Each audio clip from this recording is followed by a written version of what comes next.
여러분 안녕하세요. 박은경입니다. 드디어 제가 여러분들이 많이 기다리시던 수능 컨텐츠를 업로드하게 되었습니다. 오늘 제가 선정한 텍스트는요. 바로 얼마 전에 있었던 수능 기출문제가 되겠습니다.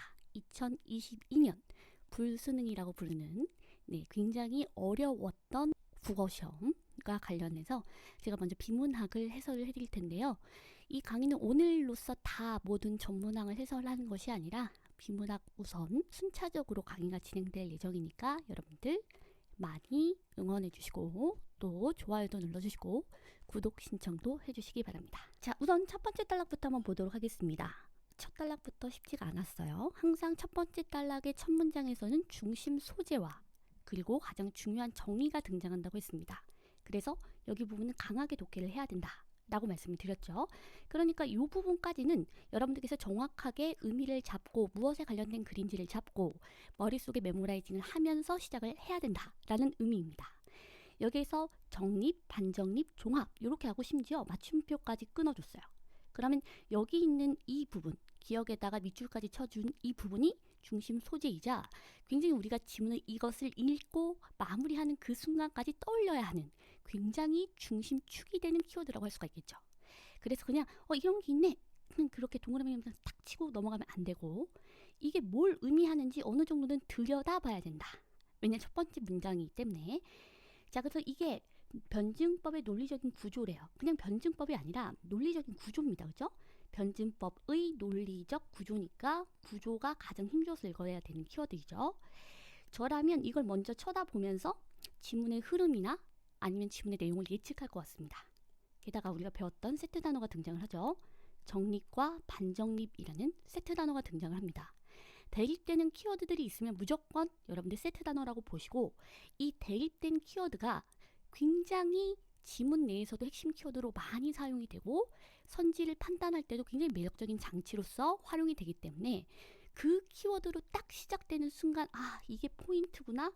이들 간의 관계가 중요하겠구나 라는 생각을 하시면서 시작을 하셨어야 돼요. 기존에 우리가 배웠던 원리 중에 어떤 게 있냐면 나열 열거된 것들 2개 이상이 열거되면 무조건 그들 간의 관계를 파악해라. 그게 상위 정보다 라고 말씀드렸죠. 그래서 이거 읽는 것에 급급한 것이 아니라 정립, 반정립, 종합 간의 관계에 대해서 생각을 해보는 거예요. 이 2개는 대립되는 것이고 그것을 종합한다는 건가? 그럼 얘네 둘을 종합한다는 걸까? 그럼 얘가 제일 중요하겠네? 라는 생각을 먼저 하고 출발을 해야 된다는 거죠. 그 다음 문장은 보면 사람이 등장합니다. 항상 주장형 지문이든 설명형 지문이든 사람 이름이 등장을 하게 되면 체크는 하고 넘어가 주셔야 되겠죠. 자, 이 두 번째 문장보다는 세 번째 문장이 훨씬 더 중요했던 것 같아요. 왜냐면 우리가 정립, 반정립이라는 키워드를 세트 단어로 강하게 인지하고 들어갔다라고 한다면 이 부분이 굉장히 매력적으로 보일 겁니다. 그죠? 그래서 이렇게 괜히 어려운 단어에 눈이 가실 필요도 없고 괜히 의미 없는 체크를 하실 필요도 없습니다. 그죠? 대립적인 두 범주가 이게 뭐란 뜻이에요? 정립과 반정립이라는 거죠. 정보를 조합하면서 독해를 하는 것이 추론적 독해라고 했었고 선택지에서 물어보기 이전에 이미 우리는 지문을 처음에 읽을 때부터 주어진 정보들 간의 관계들을 조합하여 출제자 그리고 지문을 쓴 사람이 의도한 방향대로 독해를 해나가야 합니다. 그래서 여기에서도 대립적인 두 범주가 라고 하는 순간 그냥 대립적인 두 범주가 있나 보다 이렇게 가면 안 되고 구체적으로 앞에서 이미 던졌던 정립, 반정립이라는 키워드를 연결시켜서 이해를 해주셔야 돼요. 게다가 그것을 조화롭게 통일시켜 나가는 그러한 구조적 특징이라는 거잖아요. 계속 지금 우리는 구조적인 특징, 논리적인 구조를 보고 있고 정립, 반정립, 종합이 어떤 관계인지를 설명해 준 부분이에요. 그래서 정립, 반정립과 같은 대립적인 두 범주가 있고 그거를 조화롭게 종합시키고 통일을 이루어가는 그 과정이 변증법의 논리적인 구조이다. 그런 구조적 특징을 가지고 있다. 이 얘기예요. 그래서 사실 첫 번째 문장에 대해서 포인트를 찝어준 문장이라고 할 수가 있겠죠. 그 다음 부분 한번 볼게요. 만약에 이제 피셋을 준비하시는 분들이라면 요거가 아마 우리 시험에서 등장하는 중요한 포인트 중에 하나일 겁니다. 요렇게 조합하는 거. 자, 그 다음에 문장에서 보시면요. 논증의 방식임을 넘어서 논증 대상 자체의 존재 방식이기도 하다. 저는 여기 힘줘서 읽을 거예요. 이유는 자체라는 단어 때문에 그렇습니다. 의도적으로 강조해주고 있잖아요. 그래서 이 변증법 자체가 대단하다 뭐 이런 것들을 좀 더 강조해주고 싶은 표현들인데, 왜냐면 이런 방식인 것뿐만 아니라 그 대상 자체가 존재하는 방식이다. 존재할 수 있는 방식 그 자체임을 굉장히 강조해 주는 거예요. 그러면 여기는 의도적 강조이기 때문에 선택지가 나올 수도 있겠죠. 그거를 강조했다고 해서 많은 친구들이 딱 읽고 나서 했을 거예요. 그건 여러분들이 독해를 잘못해서가 아니라 굉장히 추상적으로 썼기 때문이겠죠.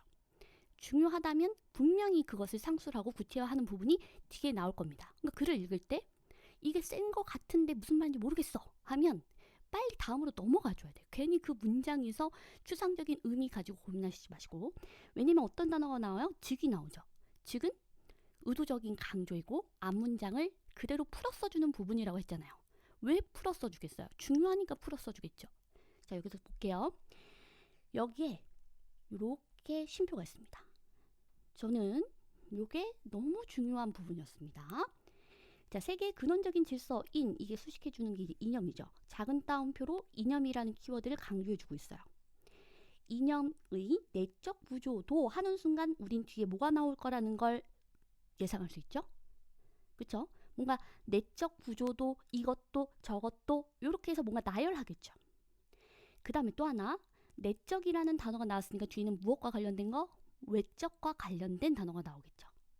그 다음 또 하나, 이념이라는 단어가 나왔으니까 이념이라는 단어와 호응할 수 있는 단어도 또 나오겠죠. 그래서 그걸 찾는 듯한 느낌으로 그 다음 문장을 읽어야 빨리 읽을 수 있겠죠. 자, 볼게요. 자, 뒤에는 그 이념이 현실로서 드러나는 방식도 변증법적이다. 외적이라는 단어를 생각하면서 읽어야 이 단어의 의미도 분명하게 느껴집니다. 내적 구조, 이념이라는 내적 구조라는 것이 있고 그게 이제 현실로서 드러나는 거예요. 외적으로, 바깥으로. 내적인 이념이 있고 그게 현실로서 실현되어서 바깥으로 나가는 구조. 그것도 변증법적이다.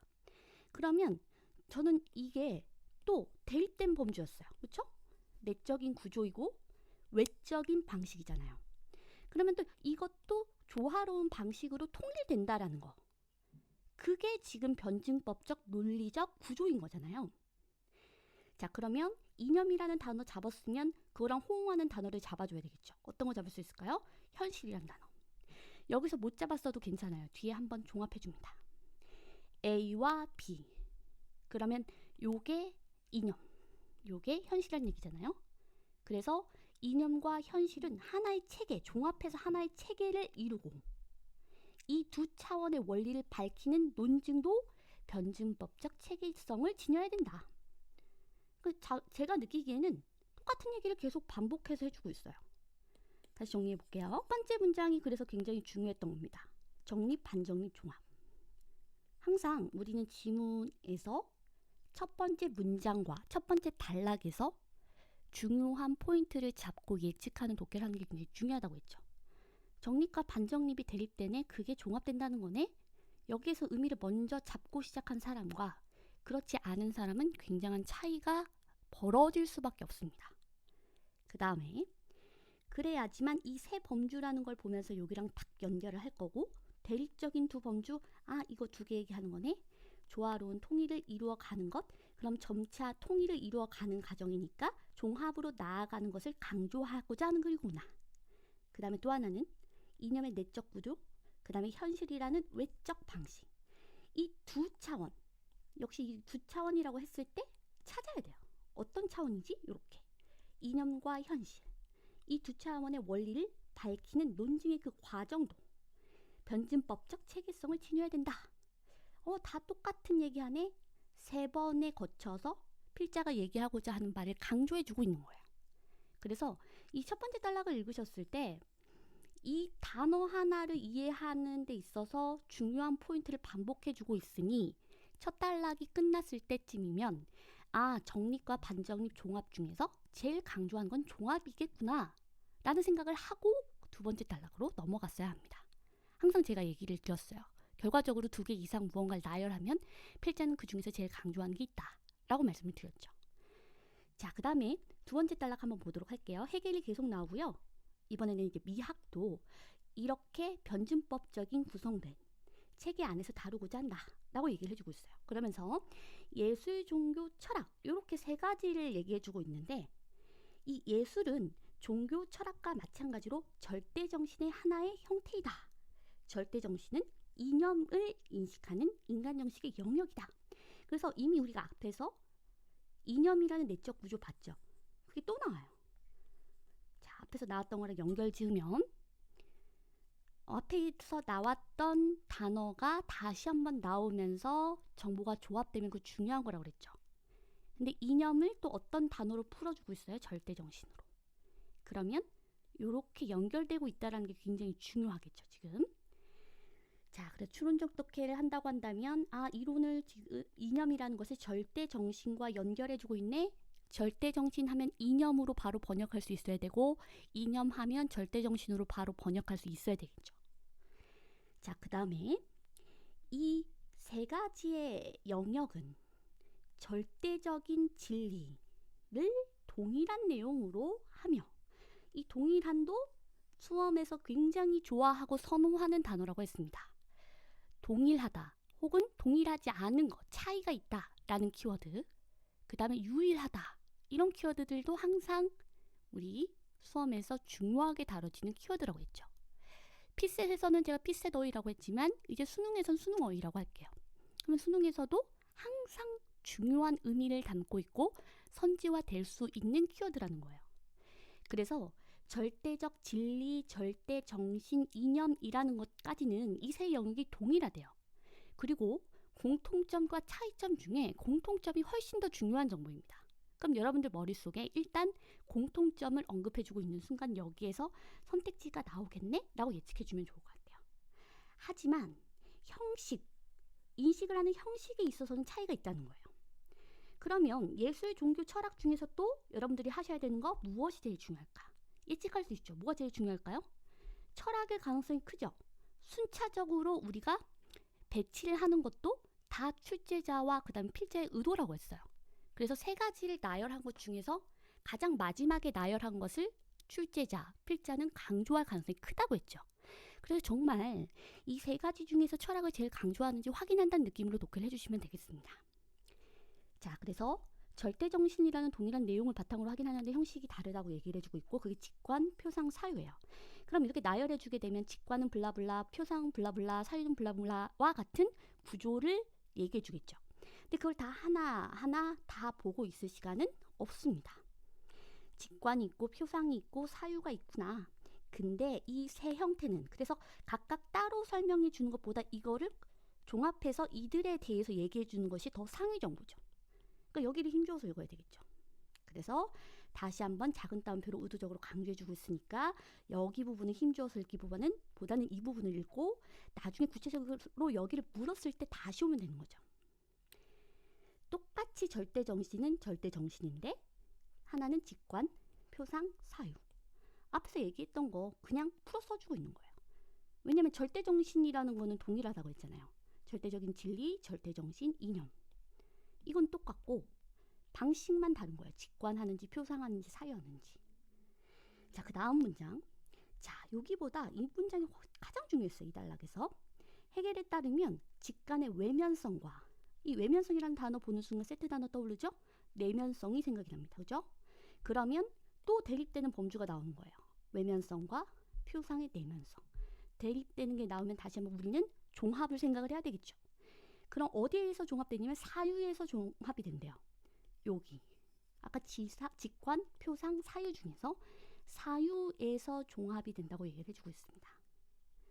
자, 그래서 이에 맞춰서 예술의 객관성과 종교의 주관성은 결과적으로는 철학에서 종합된다. 예술, 종교, 철학 중에서 철학이 가장 중요하고 직관, 표상, 사유 중에서 사유가 제일 중요하다는 얘기죠.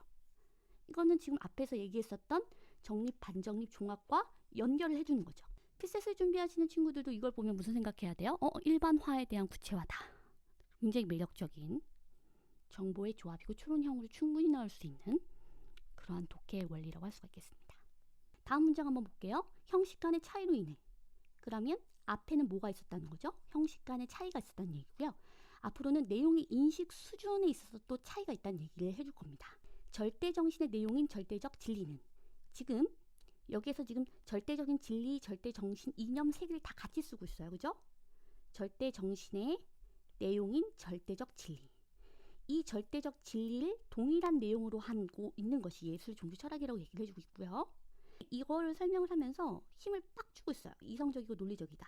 힘을 줬다는 얘기는 수험에서 굉장히 선호하는 키워드를 또 썼다는 얘기예요. 수능 어휘이고 피셋 어휘란 얘기입니다. 특히 이성이라는 단어는 너무 많이 나오는 우리 수험 어휘예요. 그러면 언제나 핵심 키워드가 될 수가 있기 때문에 여기는 힘줘서 읽는 겁니다. 본질적으로 이성적이다. 자, 그 다음에 다시 한번 세 개를 나열해 줍니다. 그러면 이걸 읽을 때, 예술은 읽을 때 이미 여러분들 머릿속엔 다음 대상이 기다리고 있어야 돼요. 예술 다음에 다음은 뭐가 올까요? 앞에서 얘기했던 것처럼. 그쵸? 종교가 나올 거고 뒤에는 철학이 나오겠죠. 그래서 예술은, 종교는, 철학은 그냥 구조만 보는 거예요. 직관, 표상, 사유, 아까 했었던 얘기 또 해주는 거기 때문에 여기에서 시간을 쓰면 안 되겠죠. 이것보다 더 중요한 건 각각을 따로 설명하는 것보다 그들 간의 관계를 얘기해주는 부분이 더 상위 정보이죠. 단계적인 등급이 매겨진다. 이 등급이라는 단어가 너무 많은 의미를 가지고 있어요. 똑같은 평등한 게 아니라는 거잖아요. 그죠? 더 높은 게 있고 더 중요한 게 있다. 근데 우리는 이미 앞에서부터 그걸 잡아왔어요. 뭐가 제일 중요해요? 뒤에서도 있었던 철학, 뒤에 있었던 철학. 그 다음에 사유. 그거를 다시 친절하게 얘기해주면 여기에선 속도가 났어야 돼요. 내가 예측하고 이미 정리했던 부분이 나오고 있구나. 예술, 종교, 철학. 그래서 결과적으로 철학이 제일 절대정신이 최고의 지성에 있는 그런 단계이구나. 그래서 철학을 굉장히 강조해주고 있어요. 예술은 가장 낮은 단계죠. 예술이 절대정신으로 기능할 수 있었던 거는 인류의 보편적인 지성이 미발달된 머나먼 과거로 한정되고 이제는 그럴 수 없다는 얘기예요. 자, 그래서 지금 마지막 단락은 사실 그 전에서 우리가 정확하게 포인트를 잡고 핵심을 잡고 예측을 했다라고 한다면 딸려오듯이 빠르게 읽을 수 있는 단락이었다 라고 할 수가 있겠습니다. 자, 그러면 관련된 문제 한번 살펴보도록 하겠습니다. 가에서 알 수 있는 해겔의 생각으로 적절하지 않은 것을 골라라 라고 했습니다. 자, 이럴 때 우리는 선택지를 추려야 된다고 했었고 앞머리를 이렇게 끊어서 가장 매력적인 번역이 가능한 선택지부터 먼저 보시는 게 이러한 추론형 지문에서 굉장히 매력적인 선택지를 먼저 골라내는 방식이라고 말씀을 드렸죠. 이번처럼 번역할 만한 게 없는 그런 선택지는 조금 매력도가 떨어지고 1번이나 3번처럼 동일한 의미를 가지고 있는 다른 키워드로 번역 가능한 선택지들이 조금 더 답이 될 가능성이 높아지는 그러한 선택지가 된다고 할 수가 있겠습니다. 그래서 1번의 절대정신의 내용은 이라고 했을 때 절대진리, 또 어떤 키워드 나오죠? 또 사유, 이런 것들로 우리는 번역을 할 수가 있잖아요. 그래서 1번 선택지도 매력적인 선택지라고 할 수가 있겠고 3번 선택지도 매력적인 선택지 중에 하나이죠. 절대정신의 세 가지의 형태는 무엇으로 번역 가능하죠? 관, 표상, 사유 이런 것들로 우리는 번역이 가능합니다. 직관, 표상, 사유 이렇게 해서 앞머리 자체가 동일한 의미를 가지고 있는 다른 키워드와 표현들로 한번 번역 가능한 주어부를 가지고 있는 선택지가 추론형에서는 답이 될 가능성이 높아지는 선택지이다 라는 거. 근데 1번 선택지는 우리가 이미 지문에서 예측을 했었던 선택지입니다. 왜냐하면 이 키워드가 눈에 확 들어오죠. 이성적이고 논리적이다. 절대 진리 사유라는 것은 논리적이고 이성적이다. 이미 우리가 수험에서 매력적인 키워드로서 강하게 독해를 했었고 예측이 가능했었던 선택지니까 어렵지 않게 맞는 선택지라는 걸 판단하실 수가 있을 것 같고요. 사실 2번도 한번 간단하게 봅시다. 논증의 방법이자 논증 대상의 존재 방식이다. 이것도 여러분들 떠오르시죠? 첫 번째 단락에서 자체라는 단어를 통해서 의도적으로 강조했었던 포인트입니다. 아무거나 선택지가 나오는 게 아니라 지문 곳곳에서 출제자가 여기에서 선택지가 나올 것이라고 힌트를 주면서 장치나 의도적인 강조를 통해서 선택지를 예측하게끔 만들어준다는 겁니다. 그래서 지금 2번 선택지도 충분히 우리가 예상 가능한 선택지였다. 3번 선택지 한번 볼게요. 자, 이러한 직관, 표상, 사유라는 것은 지성의 세 가지의 형식이 인식하는 대상이다. 이게 인식하는 대상, 내용은 절대정신이고 인식하는 대상이 아니라 이것들은 인식하는 방법이고 틀이고 형식인 거죠. 그래서 잘못 연결이 되어 있어서 답이 되는 선택지는 3번이라고 할 수가 있겠습니다. 자, 그 다음에 세계의 근원적 질서, 이것도 사실은 좀 더 매력적이네요. 2번보다는 1번, 3번, 4번처럼 앞머리가 조금 번역이 가능한 선택지들이 매력적이라고 했는데 세계의 근원적인 질서, 이게 사유잖아요. 그렇죠? 사유와 현실은 하나의 변증법적 체계를 이룬다. 종합이 되어서 하나의 체계를 이룬다고 했으니까 올바른 선택지라고 할 수가 있겠고, 예술, 종교, 철학관에는 인식 내용은 동일하다고 했죠. 아까 이 동일성이라는 키워드 수험어휘라고 했습니다. 그 다음에 형식 자체는 다르다. 계속 반복해서 강조했었던 내용이죠. 그래서 이것도 핵심과 관련된 내용이라서 충분히 예상 가능한 선택지였다. 따라서 답이 되는 선택지는 3번이었고요. 굳이 우리가 매력적인 선택지를 찾아라 라고 한다면 1, 3, 4번 정도가 될 수 있을 것 같습니다. 자, 수능에서도 항상 세 가지 중에서 뭐가 제일 중요하냐? 근데 여기에서 사유가 가장 중요했잖아요. 그래서 사유가 들어가 있는 선택지가 훨씬 더 매력적인 선택지가 된다. 여기에선 직관과 표상, 그 다음에 2번은 모두 표상이다. 그 다음에 3번은 직관과 사유이다 라고 되어 있고요. 4번은 사유를 통해 직관을 통해 이렇게 나와 있습니다. 그 다음에 5번은 모두 사유를 통해 이렇게 되어 있네요. 그래서 지금 사유와 관련된 선택지를 추려보면 3, 4, 5번이 될 수가 있겠고요. 만약에 적절한 것을 물어보게 되면 공통점인 모두가 답이 될 가능성이 높아지는데 여기에서는 차이점과 관련된 선택지가 훨씬 더 매력적으로 느껴질 수밖에 없다라는 거. 따라서 3, 4번을 중심으로 해서 선택지를 판단해 주시면 되겠습니다. 자, 여기에서 직관이 무엇인지 사유가 무엇인지는 사실 우리가 정확하게 읽고 온 것은 아니기 때문에 선택지를 판단할 때 직관이 무엇인지 사유가 무엇인지 지문에서 근거하여 관련된 부분 찾고 다시 한번 재독해 한 다음에 그 다음에 선택지에 매칭해서 판단해 주시면 되겠습니다. 자, 직관과 관련된 내용 한번 살펴보도록 하겠습니다. 자, 직관과 관련된 부분은 여기 있었죠. 주어진 물질적 대상을 감각적으로 지각하는 것이다. 그래서 감각적으로 지각하는 것인지 확인을 해주셔야 되겠습니다.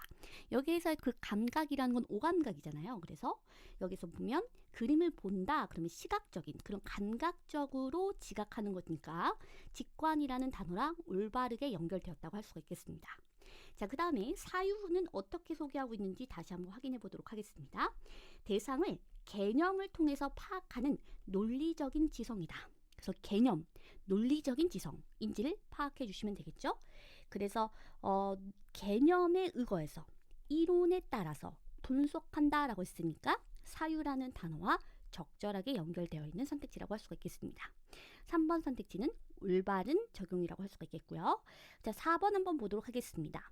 4번에서 앞에 부분은 사유랑 잘 연결된 것 같아요. 개념을 설정하는 것. 그렇죠? 그래서 이거는 사유와 제대로 연결이 됐는데 이를 바탕으로 작품의 창작을 기획하는 것은 직관이다. 직관이 아니라 뭐랑 연결해 줘야 되겠죠?